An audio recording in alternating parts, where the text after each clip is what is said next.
Welcome students. આજે આપણે પ્રકરણ 3 પૃથ્વીની આંતરિક સંરચના એમાં ભાગ 1 જોઈશું. પ્રસ્તાવના અને ભૂગર્ભની જાણકારીના સ્ત્રોત. તો શરૂ કરીએ. પ્રસ્તાવના જોઈએ તો પૃથ્વી સૌરમંડળનો સજીવ સૃષ્ટિ ધરાવતો ગ્રહ છે.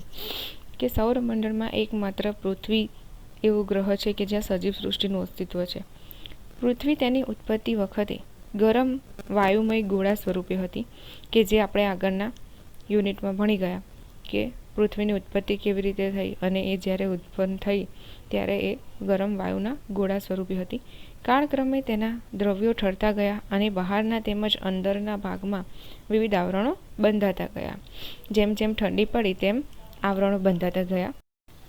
સૌપ્રથમ પૃથ્વીની ઉપરની સપાટીનો ભાગ ઠરતો ગયો અને ઘન પોપડામાં ફેરવાયો. કે જે ઉપરનો ભાગ હતો એ સૌથી પ્રથમ ઠંડો પડ્યો અને ઘન પોપડામાં ફેરવાયો, કે જે ગરમ ગોળા સ્વરૂપે હતું એ ઘન પોપડામાં ફેરવાયો. પૃથ્વી સપાટીનું આ ઘન આવરણ ભૂકવચ તરીકે ઓળખાય છે. પૃથ્વીની ઉત્પત્તિની જેમ પૃથ્વી પેટાળની રચનાના રહસ્યને પણ માનવી હજી સુધી સંપૂર્ણપણે જાણી શક્યો નથી. કે અહીંયા પૃથ્વીની ઉત્પત્તિ કેવી રીતે થઈ, તો આપણે જે પણ આગળના ચેપ્ટરમાં જોયું એ બધી ઉત્કલ્પનાઓ છે. કે એવું વિચારેલું છે વિદ્વાનોએ કે આવું થયું હશે, પણ એનું જે રહસ્ય છે ખરેખર શું છે એ હજી આપણે જાણી શક્યા નથી. એ જ રીતે પૃથ્વીના પેટાળની રચના છે એ પણ આપણા માટે હજી રહસ્યમય જ છે. પૃથ્વીના પેટાળનું જ્ઞાન પ્રત્યક્ષ રીતે મેળવવું આપણા માટે સંભવિત નથી, કારણ કે તેનું પેટાળ અત્યંત ગરમ છે. કે તેના પેટાળમાં જે ગરમી છે, અસહ્ય ગરમી છે, કે જેના કારણે અંદરનું જ્ઞાન કે ત્યાં કોઈ જઈ શકતું નથી. જેમ આપણે અવકાશનું જ્ઞાન મેળવી શકીએ છીએ અવકાશમાં જે જહાજો દ્વારા, વિમાનો દ્વારા, તો એવી જ રીતે અહીંયા પૃથ્વીના પેટાળમાં નીચે જઈ શકાતું નથી અને એનું પેટાળ પણ અત્યંત ગરમ છે. પૃથ્વીનો આંતરિક ભાગ કઈ અવસ્થામાં છે? પૃથ્વી એકાએક કેમ કંપી ઉઠે છે? જ્વાળામુખી શા માટે અત્યંત ગરમ પદાર્થો અને ભૂદ્રવ્યો બહાર ફેંકે છે? સુનામી લહેરો શા માટે પેદા થાય છે? શું આ બધી ઘટનાઓ પૃથ્વીની આંતરિક સંરચના સાથે સંબંધ ધરાવે છે? આ બધા જ પ્રશ્નો આપણને થતા હોય છે કે અંદર શું છે પૃથ્વીમાં, ભૂકંપ કઈ રીતે આવે છે, જ્વાળામુખી કેવી રીતે ફાટે છે, અંદરથી ગરમ દ્રવ્યો કેમ બહાર આવે છે, દરિયામાં સુનામી કેમ આવે છે, અને પૃથ્વીની આંતરિક ઘટના સાથે સંબંધ ધરાવે છે કે શું આ બધું એકબીજા સાથે જોડાયેલું છે?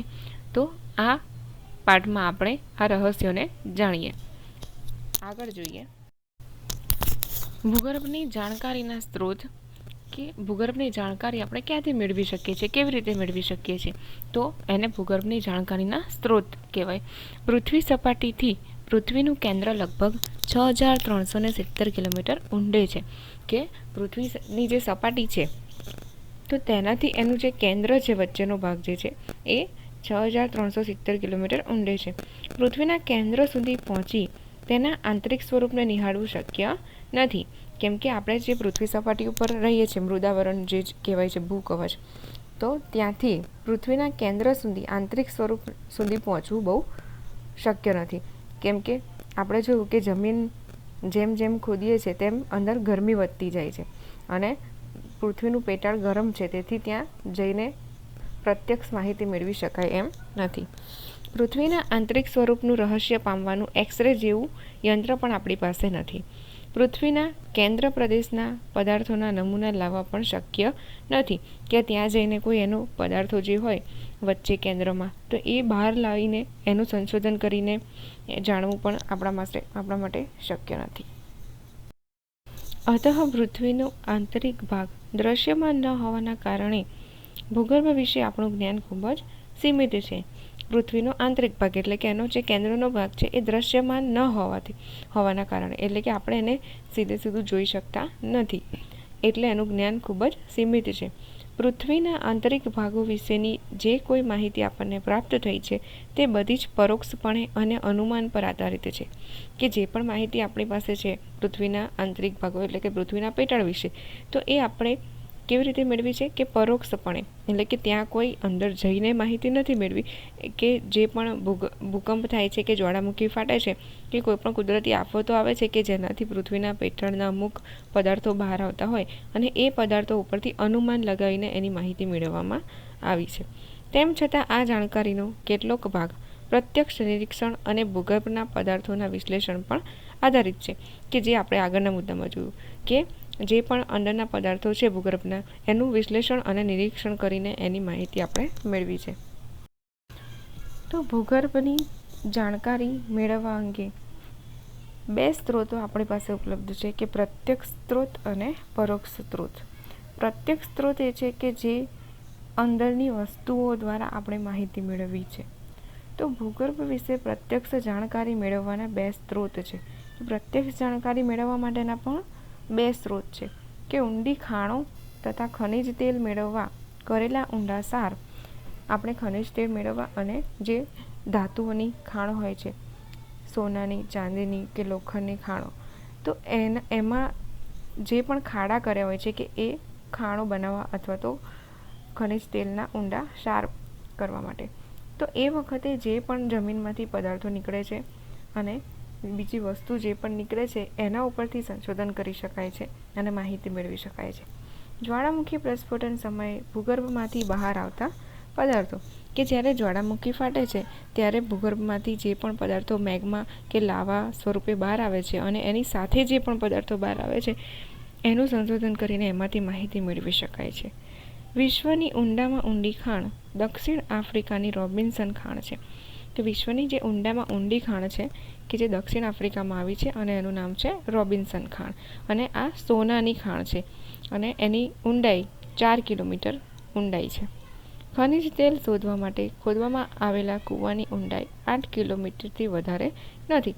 કે આપણે જોયું કે ભૂગર્ભમાંથી જે માહિતી મેળવવા માટે આપણે એનું પેટાળ કેટલું ઊંડું છે, તો હવે એટલા પેટાળમાં આપણે જે પણ જ્યાં સુધી પહોંચ્યા છે તે 4 કિલોમીટર, 8 કિલોમીટર કે વધારેમાં વધારે 12 કિલોમીટર સુધી આપણે પહોંચ્યા છે. તો ત્યાં સુધીની જ માહિતી આપણી પાસે મળી રહે તેમ છે. ખનિજ તેલ શોધવા માટે ખોદવામાં આવેલા કૂવાની ઊંડાઈ પણ કેટલી છે? 8 કિલોમીટર.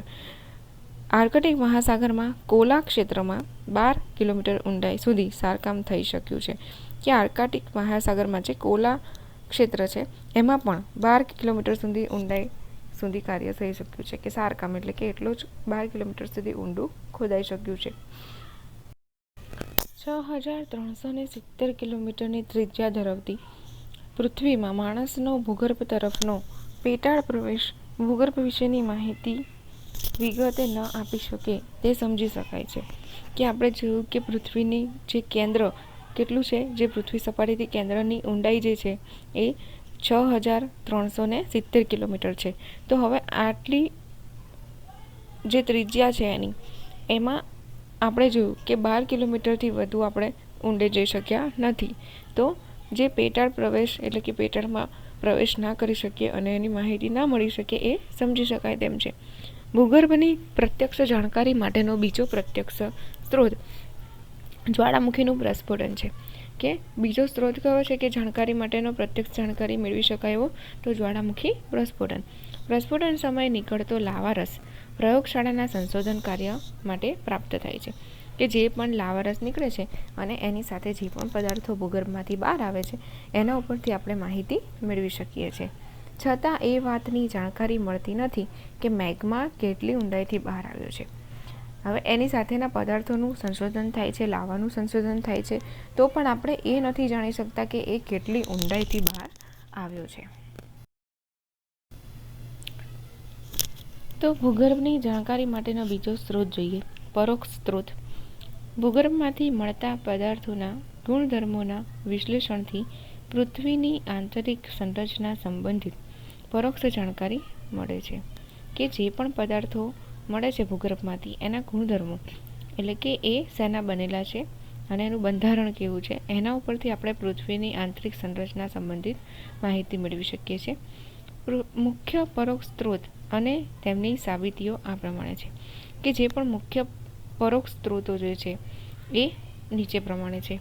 એક તો છે ઘનતા પર આધારિત સાબિતીઓ, કે જે પણ પદાર્થ મળ્યું છે એની ઘનતા કેટલી છે.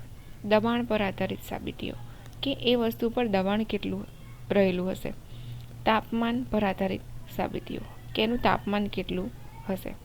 ઉલ્કાઓ પર આધારિત સાબિતીઓ, કે ઉલ્કાઓ ઉપરથી માહિતી મેળવી શકાય કે જે ઉલ્કાઓ ધરતી પર પડે છે અને એની અસરો શું થાય છે. ગુરુત્વાકર્ષણ પર આધારિત સાબિતીઓ, કે જે પણ ઊંડાઈએથી એ પદાર્થ મળ્યો છે એનું ગુરુત્વાકર્ષણ બળ કેટલું છે. ચુંબકીય સર્વેક્ષણો, કે પોતાની તરફ ખેંચતા આકર્ષણ અપાકર્ષણ, જે ચુંબકીય સર્વેક્ષણો એટલે કે ચુંબકીય શક્તિ જે એની હોય એના ઉપરથી સાબિતીઓ મેળવી શકાય છે. ભૂકંપીય તરંગો પર આધારિત સાબિતીઓ, કે ભૂકંપના જે તરંગો કે ભૂકંપની અસર કેટલે સુધી વર્તાય છે તો એના ઉપરથી આપણે માહિતી મેળવી શકીએ છીએ. તો આ એના પરોક્ષ સ્ત્રોતો હતા. હવે આગળના વિડીયોમાં આપણે આગળનો ચેપ્ટર કન્ટિન્યુ કરીશું. અહીંયા આ વિડીયોને સ્ટોપ કરીએ છીએ. ગૃહ કાર્યમાં ભૂગર્ભની જાણકારીના પ્રત્યક્ષ સ્ત્રોત વિશે ટૂંક નોંધ લખવી.